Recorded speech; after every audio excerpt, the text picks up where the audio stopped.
আসসালামাইকুম। নবম এবং দশম শ্রেণীর শিক্ষার্থী বন্ধুরা, তোমাদের নবম দশম শ্রেণীর তোমাদের ইংরেজি বইয়ের 42 নাম্বার পেজের পড়াটা নিয়ে আসলাম। চলো কথা না বাড়িয়ে আমরা পড়ার দিকে চলে যাব। পড়াটা যদি ভালো লাগে থাকে অবশ্যই চ্যানেলটি সাবস্ক্রাইব করতে ভুলবে না। পরবর্তী ভিডিওর নোটিফিকেশন ফার্স্ট টাইম তোমার কাছে চলে যাবে যদি তুমি চ্যানেলটি সাবস্ক্রাইব করে রাখো। চলো পড়াতে চলে যাচ্ছি। আমাদের এখানে বলা আছে লেসন 3 অর্থাৎ পাঠ 3, ইন্টারন্যাশনাল মাদার ল্যাঙ্গুয়েজ ডে, আন্তর্জাতিক মাতৃভাষা দিবস। এ নাম্বারে বলা আছে লোক তাকাও এট মধ্যে দ্য পিকচার, এই ছবিটির মধ্যে, অ্যান্ড এবং ঠল কথা বলো অ্যাবাউট ইট, এটার ব্যাপারে। এক নাম্বারে বলা আছে হোয়াটস দ্য পিকচার অ্যাবাউট, তুমি এই পিকচারের ব্যাপারে তুমি কি জানো। দ্বিতীয় number what's the place in the picture, এই ছবিটি কোথায়, এটা কোথায় আছে, এটা কোন স্থানে আছে। তৃতীয় number why was it built, এটা কেন নির্মাণ করা হয়েছে, এটা কেন বানিয়েছে। এই প্রশ্নগুলির উত্তর এবং 43 নাম্বার পেজের প্রশ্নগুলির উত্তর পরবর্তী ভিডিওতে তোমরা পেয়ে যাবে। ভিডিও বড় হয়ে যাবে তাই এটাতে আমি প্রশ্নগুলো দিচ্ছি না।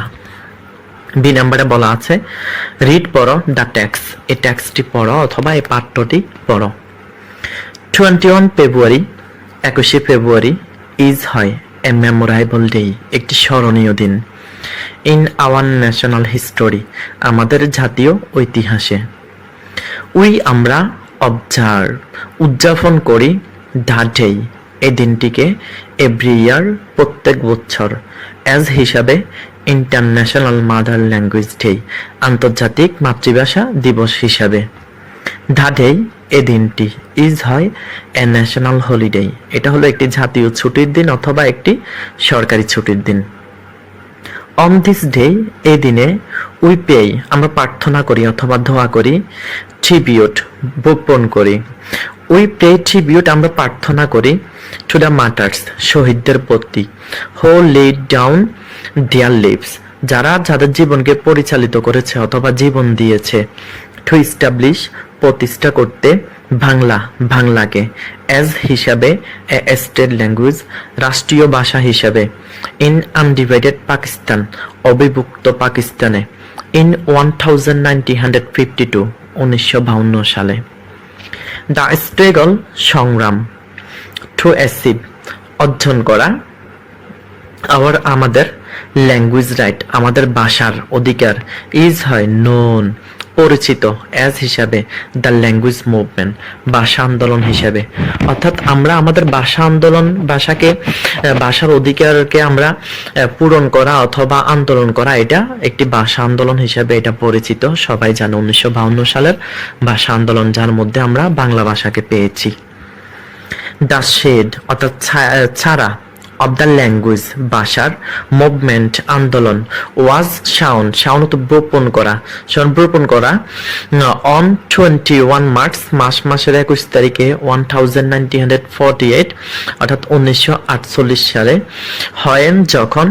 Mohammad Ali Jinnah the governor general of Pakistan, পাকিস্তানের সাধারণ শাসক ছিলেন। ডিক্লার, তিনি ঘোষণা করেছিলেন। মোহাম্মদ আলী জিন্নাহ ডিক্লার, তিনি ঘোষণা করেছিলেন। ইন এ পাবলিক মিটিং, একটি পাবলিক অনুষ্ঠানের মধ্যে, জনসভায়। ইন ঢাকা, ঢাকায়। দ্যাট, যে উর্দুটা উড বি হবে। দ্য অনলি, শুধুমাত্র। স্টেট ল্যাঙ্গুয়েজ, রাষ্ট্রীয় ভাষা। অফ পাকিস্তান, পাকিস্তানে। দ্য ডিক্লারেশন, তার এই ঘোষণাটি।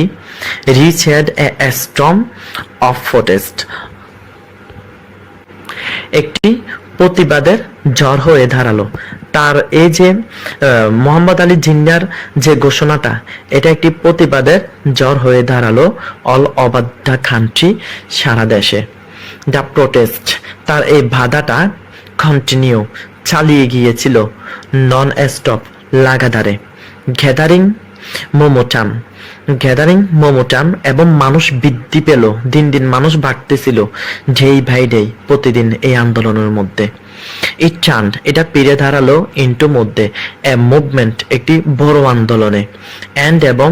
রিচড, পৌঁছেছিল। ইটস ক্লাইম্যাক্স, একটি জটিল অবস্থায়। ইন 1952, 1952 সালে। এবং এই আন্দোলনটি একটি জটিলভাবে, ব্যাপকভাবে দাঁড়িয়েছিল 1952 সালে।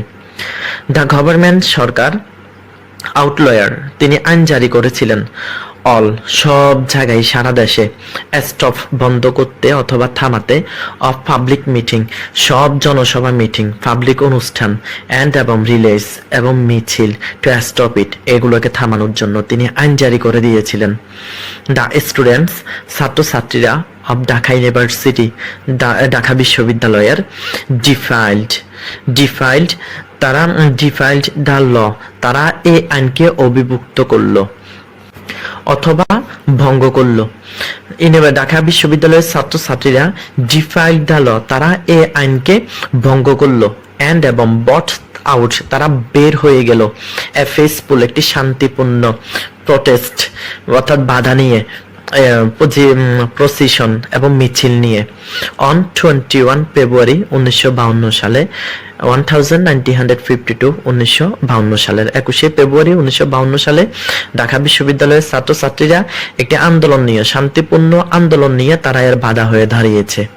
হয় যখন দ্য প্রসিশন তাদের এই মিছিলটি রিচে পৌঁছেছিল নেয়ার নিকটে অথবা কাছে ঢাকা মেডিকেল কলেজের সামনে দ্য পুলিশ প্রশাসন ওপেন্ড একবারে নির্ভুলভাবে অথবা ওপেন সরাসরি ফায়ার গুলি করতে লাগলো অন দ্য স্টুডেন্ট ছাত্রছাত্রীদেরকে কিলিং এবং তারা মারলো সালামকে মারলো রফিককে বরকত শফিউর এন্ড জব্বর তাদেরকে ওইখানে গুলি করে মারলো। এজ এ রেজাল্ট যার ফলে দেয়ার ওয়ার ম্যাচ প্রোটেকশন একটি গণধারে বড় একটি মিছিল শুরু হয়ে গেল। দেয়ার ওয়ার ম্যাচ প্রোটেস্ট একটি বড় ধরনের আরো মিছিল এবং বাধা হয়ে শুরু হলো অল ওভার দ্য কান্ট্রি সারা দেশে অ্যান্ড এবং দ্য গভর্নমেন্ট সরকার হ্যাড দিয়েছিল টু ডিক্লার ঘোষণা দিয়েছিল বাংলাটা এজ হিসাবে স্টেট ল্যাঙ্গুয়েজ অর্থাৎ রাষ্ট্রীয় ভাষা হিসেবে। সরকার তখন একবারে বিদেশি হয়ে গিয়েছে সকল আন্দোলন সবকিছু দেখে তারপরে তিনি আর কোনো সিদ্ধান্ত না নিতে পেরে তিনি বাংলা ভাষাকে রাষ্ট্রীয় ভাষা হিসেবে স্বীকৃতি দিয়ে দিলেন ঘোষণা দিয়ে দিলেন। This kind led the sparks in independence movement of Bangladesh অর্থাৎ যার পরে বাংলাদেশের ভাষা স্বাধীন হয়েছে এবং আন্দোলনগুলো সুন্দরভাবে অভিভুক্ত হয়েছে। তো পরবর্তী ভিডিওর মধ্যে তোমাদের এই প্রশ্ন এবং পরবর্তী পেজের যে প্রশ্নগুলো ওইগুলো তোমরা পেয়ে যাবে ইনশাআল্লাহ।